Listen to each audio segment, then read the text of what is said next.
साजरा करतो।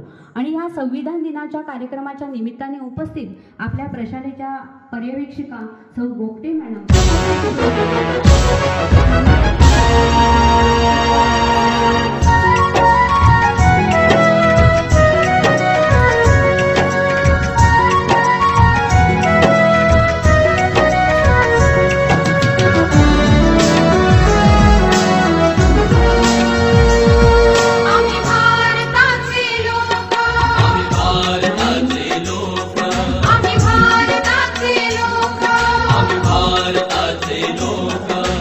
भारताचे एक सार्वभौम समाजवादी धर्मनिरपेक्ष लोकशाही गणराज्य घडवण्याचा त्याच्या सर्व नागरिकास सामाजिक आर्थिक व राजनैतिक न्याय विचार अभिव्यक्ती विश्वास श्रद्धा व उपासना यांचे स्वातंत्र्य दर्जाची व संधीची समानता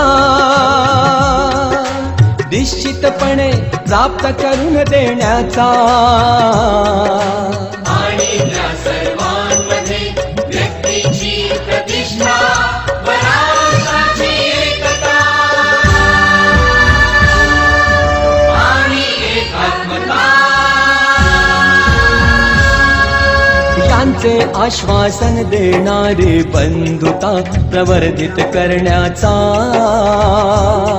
संकल्पपूर्वक निर्धार करून घटना लिहिली ती 26 जानेवारी 1950 या दिवशी अंमलात आली आणि त्यामुळे 26 जानेवारी हा दिवस प्रजासत्ताक दिन म्हणून साजरा करतो। तत्पूर्वी आपल्या प्रस्ताविकेमध्ये लिहिलेलं आहे की 26 नोव्हेंबर 1949 या दिवशी ही घटना स्वीकारली गेलेली आहे। म्हणजे स्वातंत्र्यापूर्वीचा आपण जर कालखंड घेतला तर स्वातंत्र्यापूर्वी ब्रिटिशांचे राज्य होतं आणि ज्यावेळी आपल्याला स्वातंत्र्य मिळायला लागलं, स्वातंत्र्याच्या उंबरठ्यावर आपण आलो, त्यावेळी भारत देश कशावरती चालवायचा याकरता घटनेची गरज भासू लागली। आज जगातले सगळे जे देश आहेत ते त्या त्या घटनेनुसार या ठिकाणी त्यांचं राज्य चालतं, त्यामुळे भारताला सुद्धा घटनेची गरज होती। म्हणजे त्यामध्ये द्यायची कोणावरती आज आपण बघतोय की ही जी घटना जी आहे त्या घटनेमध्ये 395 आर्टिकल्स आहेत आणि 12 परिशिष्ट आहेत, ज्या ही घटनेच्या कलमावरती चालते। ही 395 कलम आणि 12 परिशिष्ट यामध्ये वेळोवेळी घटनेमध्ये बदल करण्यात आलेला आहे।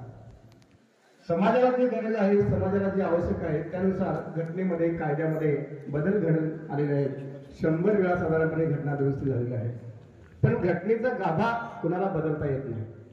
आपण जी आता प्रास्ताविका वाचली म्हणून दाखवली गोरे नावाच्या विद्यार्थ्यानं, हा प्रास्ताविकेमध्ये घटनेचा सगळा सार सांगितलेला आहे। सुरुवातच प्रास्ताविकेत केलेली आहे उद्देशिकेमध्ये, आम्ही भारताचे लोक। बघा, आम्ही हा शब्द वापरला या ठिकाणी, तिथं मी शब्द वापरलेला नाही। आम्ही मध्ये तुम्ही आम्ही सर्वजण आलो। ती घटना लिहित असताना मध्ये वर्षभर सुरू राहणार आहे। आपण जर या गोष्टी जर पाहिलेल्या असतील, टीव्हीवर जर आज सकाळी तुम्ही बातम्या ऐकलेल्या असतील किंवा रेडिओवरच्या बातम्या ऐकलेल्या असतील, तर शासनाने हा कार्यक्रम वर्षभरासाठी चालू ठेवलेला आहे। आजपासून त्याची सुरुवात झाली आहे आणि पुढच्या वर्षी 26 नोव्हेंबर 2025 ला याची सांगता होणार आहे। आणि या वर्षभरामध्ये अनेक प्रकारचे उपक्रम आणि अनेक प्रकारचे कार्यक्रम आपल्याला सादर करायचे आहेत, त्याच्यामध्ये सहभाग घ्यायचा आहे। कारण का, आता आपल्याला संविधानाची माहिती पूर्णपणे असत नाही। आपल्या पुस्तकात सगळं लिहिलेलं असतं, पण त्याचा अर्थ आपण समजून घेत नाही। रोज आपण थोडं थोडं जरी 2-2 ओळीचा अर्थ जरी समजून घेतला तरी वर्षभरामध्ये